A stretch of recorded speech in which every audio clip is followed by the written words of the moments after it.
ہندو دیوی دیوتاؤں کی یہ مورتیاں قدیم مندروں کا پتہ دیتی ہیں،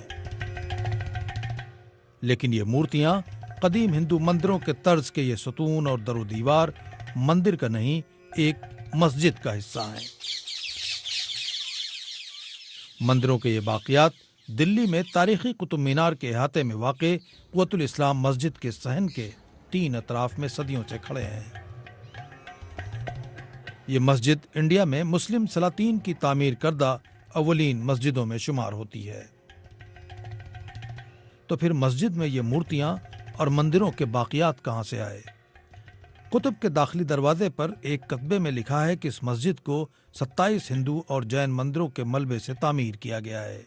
اس میں تو کوئی شک نہیں، لیکن یہ جو مندر تھے یہ وہیں تھے یا آس پاس میں تھے اور وہاں سے یہ پتھر لائے گئے ہیں، تو ظاہر ہے کہ 27-28 مندر ایک ہی ایریا میں تو نہیں ہو سکتے اتنے چھوٹے، یہ لائے ہوں گے ادھر ادھر سے جمع کر کے۔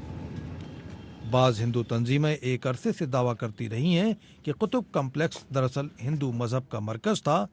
کئی ہندو کارکنوں نے حال میں عدالت میں درخواست دائر کی ہے کہ یہ احاطہ ہندوؤں کی پوجا پاٹ کے لیے مندر کے طور پر بحال کیا جائے۔ اور وہاں ہندو دیوی دیوتاؤں کی مورتیاں آج بھی لگی ہوئی ہیں، ٹوٹی ہوئی پڑی ہوئی ہیں، نیشنل شیم ہے، اور اس کو لے کے ہم نے دعویٰ دائر کیا تھا کہ پوجا پاٹ کا ادھیکار ہم کو پنہ دیا جائے۔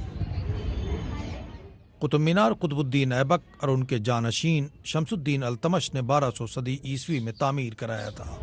قوت الاسلام مسجد ایبک کے زمانے میں تعمیر کی گئی اور بعد میں اس میں توسیع ہوتی رہی۔ مسجد کے قبلے کی طرف کا جو حصہ ہے وہ ابتدائی اسلامی طرز پر بنایا گیا ہے، لیکن مسجد میں مندر کے باقیات جا بجا نظر آتے ہیں۔ کئی ہندو تنظیمیں اور مورخین تاج محل، پرانا قلعہ، جامع مسجد اور اس جیسی ماضی کے مسلم حکمرانوں کی تعمیر کردہ عمارتوں کو ہندوؤں کی عمارت تصور کرتی ہیں۔ ان کا خیال ہے کہ مسلم حکمرانوں نے قدیم ہندو مندروں اور عمارتوں کو توڑ کر تبدیل کر دیا ہے۔ ہم لوگوں نے مل کر کے ایک شپت اٹھائی ہے کہ بھارت میں جتنے بھی مندر ہیں جن پر مغل آکرانتاؤں نے توڑ کر کے ہندوؤں کو اپمانت کرنے کی نیت سے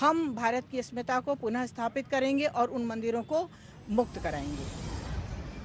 مورخین کا کہنا ہے کہ مذہبی نوعیت کی قدیم عمارتوں کے بارے میں آثار قدیمہ کی پالیسی بالکل واضح ہے۔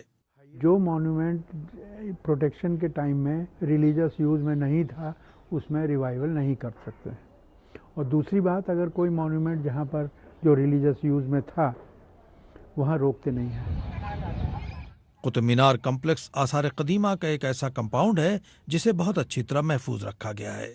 تاریخی قطب مینار، وہاں کے مقبرے، مساجد اور مدرسے ہر روز ہزاروں سیاحوں کو اپنی طرف کھینچ لاتے ہیں۔